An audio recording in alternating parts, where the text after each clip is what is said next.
Thank you for joining us for our July edition of Inside North Carolina Real Estate. And just wondered, have you heard as a buyer, you should probably think about renting right now because the market just isn't in your favor? Well, we've got some opinions on that. I'm Terrence with Boykin Realty here in Raleigh, North Carolina. And I'm Zeke Farrington here in Charlotte with Zane Real Estate Advisors, brokered by Compass. And on the other side of the state, I'm Donald Smith on the coast with North Group at Broker Smith.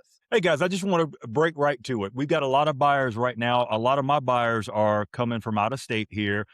Some of them are in state. And, I've heard online, Zeke mentioned to me on the call we had that he's heard that people are thinking it's a good time to rent right now if you're a buyer. What do you think about that? What do you think about that, Donald? I've got my All opinions. right. Well, I will tell people there's a couple of things with it, right? So if you're moving to an area that you've never been to before and you're really needing to get a feel for the area, I'll tell people all the time, let me take you out, let's show some properties, and let's find you a rental that we can get into for 12 months that gives us enough time for you to explore the area, to figure out which parts of town you like. And then after that, about ninth month, we'll start a process to be able to find the house in the area that you like. So sometimes I think if you're moving to a new place before you commit yourself to 30 years, you need to explore a little bit.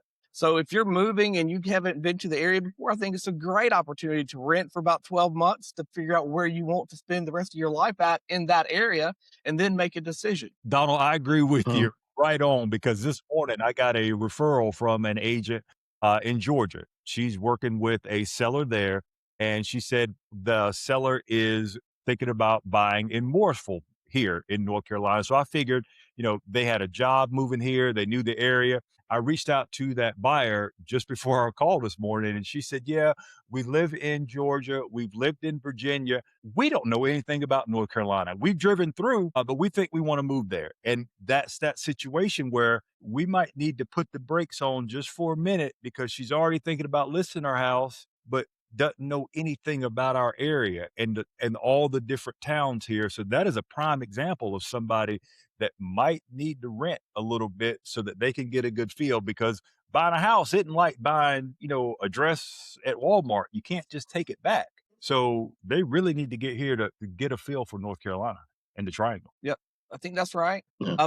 We'll tell a lot of them, a lot of times, this is your opportunity to do some short-term rentals in some places that you may have never even thought about before. Something that you can go and stay for 3 months, explore it a little bit, kind of live like you're on vacation. And you may decide that you love the area or you don't, but it's a lot better to decide that you don't love the area on a 3-month lease than it is to decide that you don't love an area on a 30-year mortgage. And not only just Mhm. a 30-year mortgage, but you're going to be upside down in that house if you try to move out anytime generally within the first 3 years. So you might think you're finding a great deal here, but you realize you don't like it. You're going to pay money to actually move out of that house. Yeah. I Yeah. think I always ask them is what's your plans for 7 years? That 7-year marker really tells me a lot. And if I have somebody that is looking that they may be moving to a different area in 24 months, we'll sit down and do the math on what closing costs would look like versus what it would cost you in monthly rent. And a lot of times, we tell people all that, why would you pay somebody else's mortgage? But why would you overpay for a piece of property that you're just going to live in short term that you may not be in? So sometimes renting is a better option depending on what your 7-year plan is. Yeah. Yeah. And we want to put this little caveat in as we're telling you buyers this. We wouldn't mind a referral to one of us in our region, just because you can see that we're not the type to just push you into a home for a sale. That's not what we're here for. We're here for relationships, right? So even though this may not be the time for you to purchase, at some point there will be. So we hope that you remember the three of us, or if you have a referral or what have you, a family member, a friend who has been sitting on the sidelines and just needs some direction, please direct them to one of us. Okay. I have a question for you guys. So what do you say to those who have been sitting on the sideline looking at interest rates and just thinking, well, maybe I should just renew my lease for another year and just wait for the interest rates to come down or what have you. Somehow they're being pulled to to rent for another year or two, what would be your advice to those buyers? I think we have to dive down deeper in that because we hear interest rates, and I've been hearing interest rates since 2022, and houses are still selling. So and again, like Donald said, you're paying somebody else's mortgage when you're renting. So I think we need to go a little further than interest rate. And I was looking at a chart over the weekend, and in our area, in the triangle, prices were pretty steady up until 2014 with a range of about $35,000. Average sales price for both single family and townhouse combined, all types of properties, was anywhere between 150,000 to 225,000. From 2014 to 2022, that average sales price went from 220,000 to $425,000. Mm, Now, that wow. person that's sitting in a house now or sitting in an apartment now saying, I'm going to wait, I'm going to wait, I'm going to wait. Are you going to wait to see appreciation rise like that and then you really not be able to afford a house? And even in that, I'm looking, and from 2022 to current day, we've pretty much averaged out. We've been right about anywhere from 390 to $425,000 for 6 years, which puts us in it. We're not totally in a buyer's market, but buyers have more control right now in our market than they have had since 2014. So as a Wow. buyer, you've got more control in this market than you've had in 10 years. It's really time to sit down and figure out how to make a purchase work for you. Sellers are offering more concessions. Houses Mhm. are sitting on the market a little longer right now. This is your time to act. Right. Zeke, I usually have two things on this when I get told that they want to wait for mortgage rates to go down. First is this: is we've been doing this for a minute, and we watch these interest rates. If they have a crystal ball and they can tell me when that rate's going to drop, then great, let's do it, right? But the truth of the matter is that we don't know when interest rates are going to drop because the best we can do is predict, and predictions, as we all know, are not that reliable. So at the end of the day, if you're waiting for interest rate to drop, that means that you don't have a deadline and you don't have a real goal, right? You're dreaming about it Right. and you're just Right. constantly sitting. And a lot of times that we're waiting for interest rates to drop is more of an excuse because you're nervous than it is about an actual reason. The other thing that I'll tell people when they start talking about interest rates, we live in a capitalistic society, and the more the higher the interest rates are, the lower the price points are because people know what they can afford month to month. And if the interest rates are up, that's also keeping the price points down. The moment the interest rates drop, the price points begin to go up because the buying power goes up. Yep. So what I will tell people is if I'm looking at getting into the housing market and I'm looking for a property that's going to help to pivot me into something bigger, then I want to buy that property when the interest rates are higher because I can always refinance to a lower interest rate. I can't go back and renegotiate a sales price. And so if I buy at a higher interest rate and I buy a house, and let's say it's at 300,000 and the interest rates are 6.5, the moment that interest rate drops by 1% and it goes down to like 5.5, that $300,000 house just goes up to about 350, 360,000. So if I buy the house at 6.5%, interest rates drop to 5.5, the market rises up. I can refinance and I can grab all that extra built-in equity that sets me up for my next move. So I will always tell them if you can make the monthly payment, buy when the interest rate is high. We can always refinance down and you get built-in capital. Yep, Mhm. I totally Yeah. agree with that, and like you said, I like it. as a realtor, I can't say that the interest rate's gonna go down. I can only say if to that buyer, if you believe so much that it's gonna go down, then, hey, go with your gut. If your lender has told you that they're gonna go down so much, hey, go with that lender, and if they don't come down, then go back to that lender and say, "Hey, but you said this." So, there's a lot there, we can't predict it. I always say the best time to buy a house was a year ago, the next best time is today. That's right. Yep. I like it. I like it. You guys had any issues coming up? We just came out of the well, still in the busy spring market into the summer. Anything you come up with, anything you've seen new on your table that our viewers might want to know about? I think here's what we're finding is we get into what we would call, at least on the coast, the buying season. As people enter the buying season, they always enter that buying season thinking a little higher of their property than what they should. And oftentimes the realtor will just take the listing and put whatever price that the seller wants on it. So what we have found here recently with some of our buyers is that we have to be real cautious on not looking at what their list price is and making any kind of judgments on it until we actually go in and run a comparative market analysis. Because what we're finding is that at the front end of this, sellers are wanting more than what the market range is on properties. And if you pull the trigger too quickly without doing the research, you may overpay for a property. Yeah. Yeah.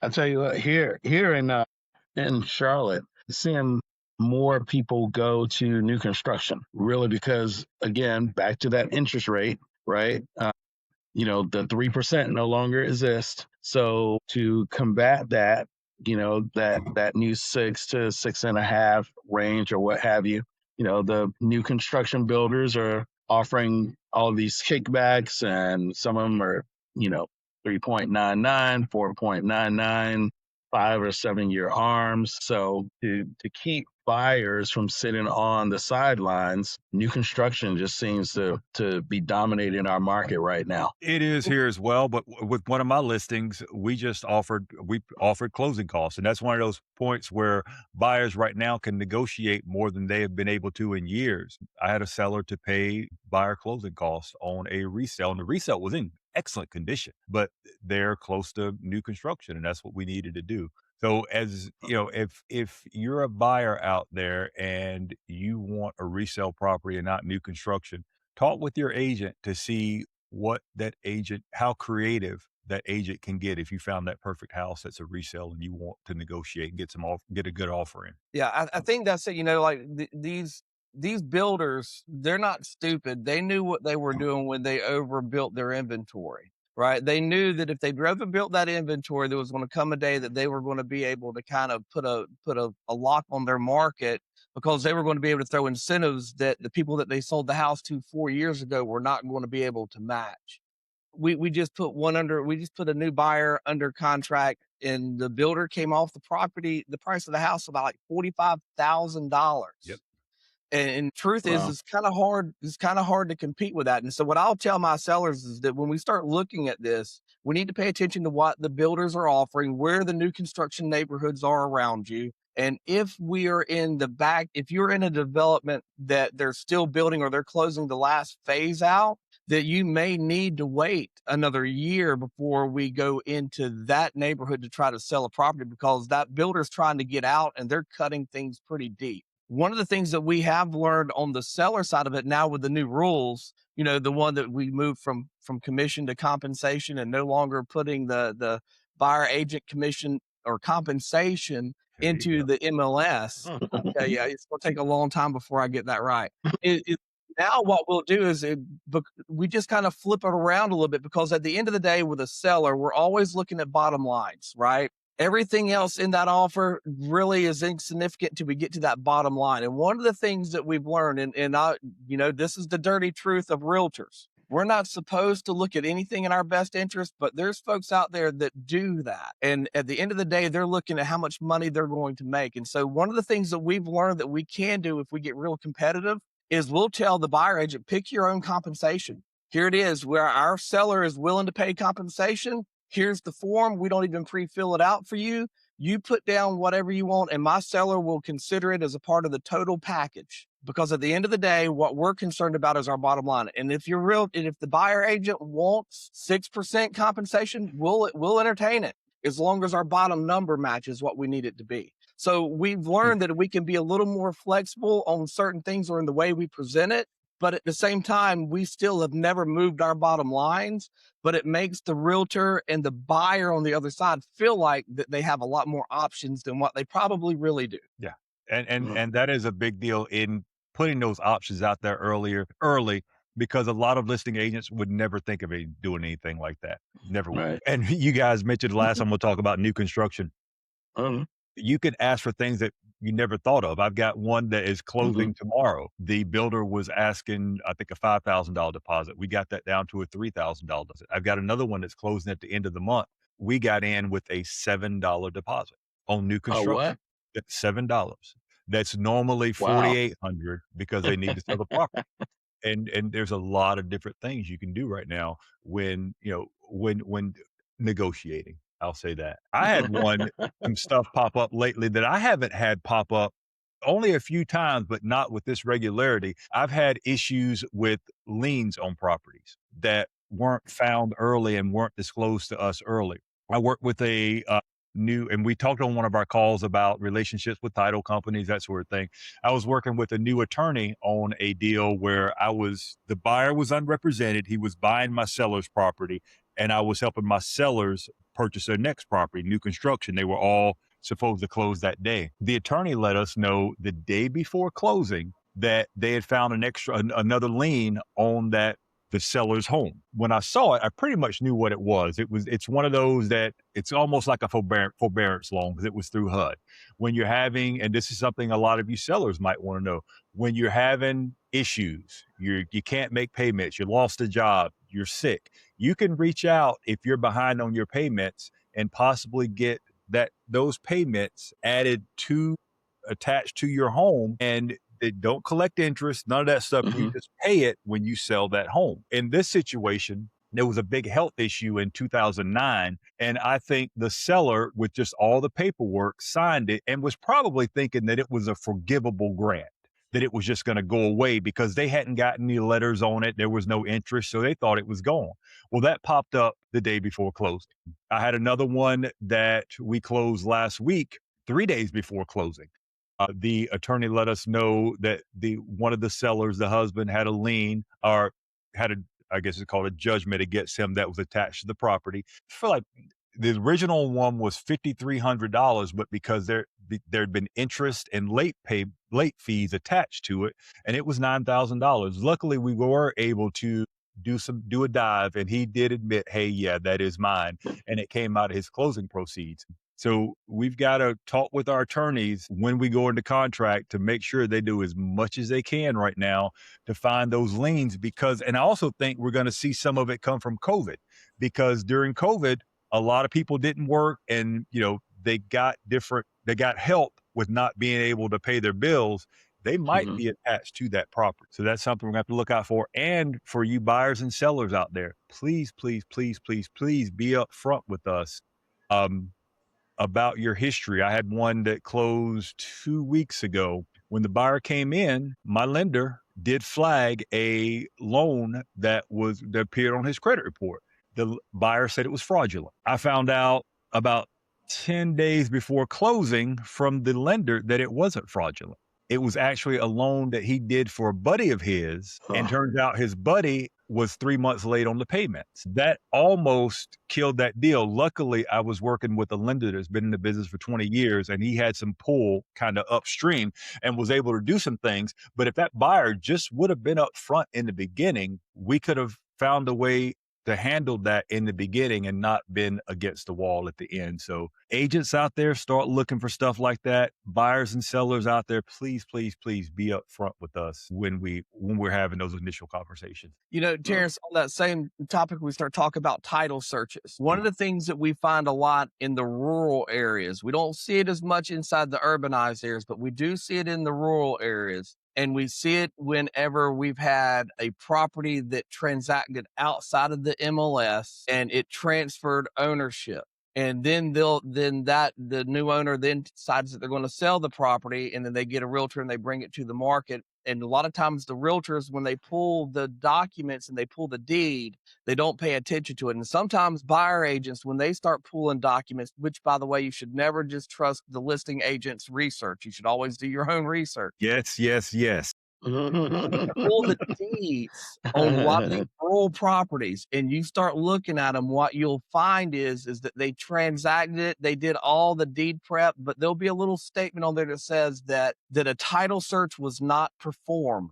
And if you see that where it talks about that title search not being performed, that should be a red flag that whatever happens when we get under contract, that contract to close period, there is a high probability that when they go to actually do the title search, because they're not just searching that title back to the past transaction, they're searching it all the way back. And if Hmm. it transacted previously and the attorney did not perform the title search, that title search is going to have to be performed all the way back. And if it's a rural property and it's Yeah. gone from family member to family member, you may find out real fast that there's a lot of other heirs that are attached to that property that they have to go and clear, all because when they sold the property outside of the MLS without using realtors, they chose to have the attorney do the deed prep without doing a full title search. Yep. And so that is a real big red flag, whether you're buying or selling, when you pull that deed, to tell you whether or not you're going to have any kind of hiccups when we get into that contracting period, trying to get to the closing table. Yep, I agree. Yeah. And for you buyers and sellers out there, just know title work. Have in asking Yes. your Yes. agent, have Yes. you research that title? I had Hmm. one of my family members, my cousin, who I grew up with. She's in Alabama. She reached out to me last month. She's selling the condo. The agent she was going to use was out of the country, so she asked me if I could give her some guidance. And the first thing I did was reach out to a title company there, because in Alabama, it's not an attorney state the way North Carolina is. The title company handles most of the work. Oh, Got okay. her in touch with a title company because she was selling to a guy who flips properties. And I wanted to make sure that everything was on the up and up, for that title company to do all the research into that property. So Yep. it wouldn't come back to bite her, even though she was a seller, so that it wouldn't come back to bite her in the end. That's right. If you don't do that title search when you get into that and you're the seller, there's a little statement in that purchase contract that says that you're going to have a clean, clear title, that you're going to have that general warranty deed that's sitting there. And if you don't pay attention to what's going on and there are loose ends that doesn't allow you to have a free, clear title to this thing or a deed, then you find yourself in breach. And not only would you be responsible for paying back earnest money and due diligence, but now you have all the money for the inspection, surveys, or whatever else that they had to perform. And you may even be responsible for paying that buyer agent's compensation because you breached the contract Yep. and you didn't even know it. Yep. And you Yeah. may say that I'm never going to get sued. I'm never going to get sued. But that's a simple issue. And everybody's name is on the Hmm. documents. They can take that to small claims court and max out small claims court, and you are going to have to pay. Right. And I was going to say too that just on the subject of titles, I've seen on two occasions where older homes where there could be easement issues and nothing is perceived, I guess, for lack of better words, to be on file. And like there might be a runway in the back of the homes that, for example, horses used to travel on, especially here in Charlotte. And attorneys have, from closing to closing, have just kind of, I guess, I shouldn't say attorneys, it's giving them a black eye, but in doing the title search, they've kind of skipped or taken the word for the previous closing or what have you. But then we get to my closing and come to find out we've got to do some research. We've got to go back and back and back to like the prior three or four closings. And one particular time we saw that, in fact, we part of our defense was on the next door neighbor's side, and we had to track down the next door neighbor who was actually using the home as a rental property. Took a couple of weeks, and we finally found her in Pennsylvania. So, and then having to send paperwork for her to sign off on stuff, it basically ended up pushing our closing over a month. So it's definitely important to make sure that title work is being done on time, That is a big basically. deal with So, easements and road maintenance agreements. right, right. These easements become tricky, right? Especially if you're dealing with vacant land. What here's one of the things that we have found, and if you're not careful, you will get a false sense of what is actually there and not. We found a lot of times, like these older easements, they'll keep getting referred to in plat map such and such, that's attached to deed Mm, and book and page number of this. And if you take that and you don't start running down the rabbit trail to track it all the way down, you may just think if you read just the first layer of it, oh, well, it's already recorded. But then if you start digging, we found this to be the case that they will reference things that were supposed to be recorded, but were never recorded. And so what the deed says and where it's referencing at to certain easements, that the surveys and the plat maps do not exist whatsoever. So even though it's written in the deed, because it was never recorded in the referencing survey or in the maps, that it's no different than if it never existed at all. And then we end up going back to verbal agreement. So you have to make sure that you're digging through all of that paperwork and you're not just cutting a corner, but you have to trace it all the way back to as far as you can go, Mm-hmm. see whether or not Yeah. there's actually Far as you can what the attorney wrote onto the deed is actually there, recorded and referenced correctly. I How do you handle the resident property disclosures when you get them and they have no representation checked all the way down? How do you approach your buyers with that? I find that to be the case quite a bit with investor properties where they may have been doing a fix and flip. So I stress to the buyers when we're going in, like I typically do not walk behind my buyers when we're on a showing. I let them know, hey, I'm going to let you do your thing. I'm not going to hang on to your coattail. But what I will be doing is looking for certain things. I'm looking for leaks. I'm going to check the systems. I let them know I'm not an inspector or what have you, but I do have an idea of what things to look for. And then make sure that I stress the importance that, that we need to get an inspector in to look at everything, but not always a cause for alarm. And I can say that when I first started in this business, I saw that as a cause for alarm, but especially here in Charlotte, there is a lot of investor activity. And so most of that NR or no representation checked is from them. I think it depends on that because I see some, and I've even got some clients that have filled no representation for everything, even the date the house was built. They won't even put that in. Mm-hmm. And I have to go back to them now. And that's one thing on the buyer side. I explain to my buyer, hey, the listing agent, this is the one document that is filled out that the listing agent cannot coach or talk to that seller about how they should fill it out.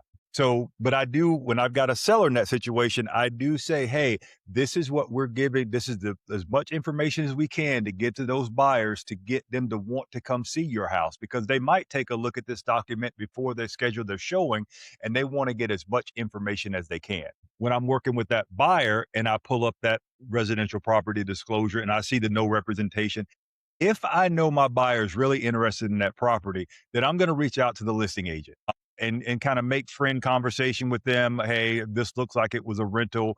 And I may have, 3 questions on there that I want to get an answer for. And usually we can find out, hey, yeah, my seller just filled it out. Quickly, I'll get this information to you. Or, yeah, Terrence, this is the way he's filling out. He's not giving any more information.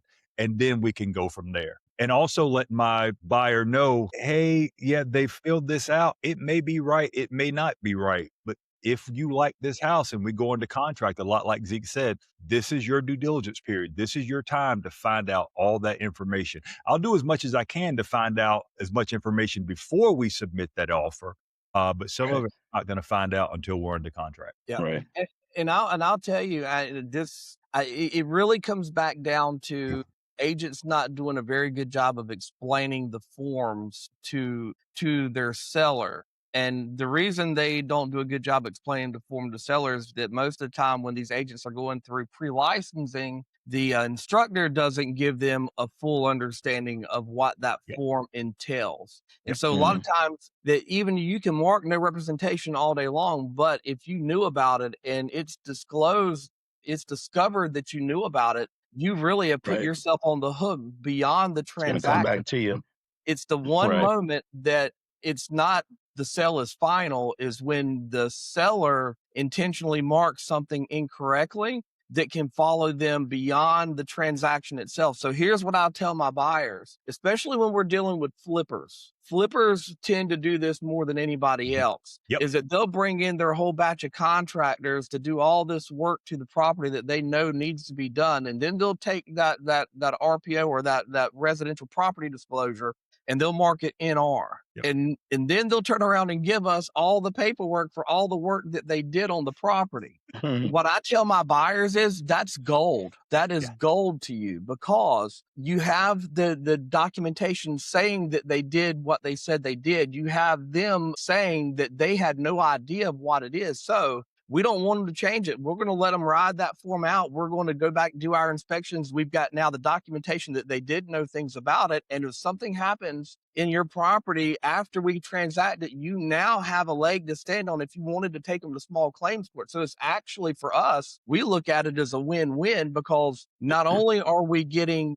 to do all the inspections, but if something is revealed afterwards that they absolutely knew about, that they marked no representation on, you have got just about a clear-cut win in small claims court to get reimbursed for whatever it cost you plus some. Complete agreement with you, Donald. And I call it's leverage for my clients. And I talk to my clients about material facts. And the North Carolina Real Estate Commission over the last 3 years has made a much bigger push with sellers and agents disclosing those material facts. And on that residential property disclosure, most of that is about those material facts. Those are the things that the ordinary buyer would not see at a showing. Yeah, they are going to, there's one thing on there, they are going to see what the siding is. Yeah, they're going to see that. But the questions about the leaks, the questions about the foundation issues, the questions about assessments from the homeowners association, they're not going to see that. Right. And that will give you leverage later on in that transaction. That's right. And for our sellers, we will typically hold that property disclosure until after we do our pre-marketing home inspections, because whatever shows up on that pre-marketing home inspection, you now have knowledge of. And if you go ahead and do the disclosure before you do that, then you've got to go back in and redo that disclosure over again. So we pretty much will tell them, once we do this marketing inspection, then we're going to fill out that disclosure, and you have to mark everything that you found out about the property inside of the inspection. Otherwise, you could be in trouble and be held liable for it well beyond the transaction date. Yep. And Donald, I want to take this back to what we said earlier about buyers having more control right now. And you mentioned that pre-listing inspection. I know we've talked about it on our calls before. That pre-listing inspection is becoming more and more and more important because there's more competition for your home right now, and prices are dropping. It's not in every situation, but in a lot of situations, it's better to have that pre-listing inspection so those buyers can know what you've repaired and really what the issues are with that house. Hope that gave you guys a little insight into what we're seeing across the state of North Carolina in real estate this spring and what we're expecting to see this summer. Please, please, please, please reach out to us. Also, please like and share this video with anybody you think that may be in the market to buy or sell a house that may need some help. This is Terrence from the Triangle, Raleigh, North Carolina. Zeke Farrington here in Charlotte. And Donald Smith here on North Carolina coastline. Hope you guys have a great July. We'll see you in August.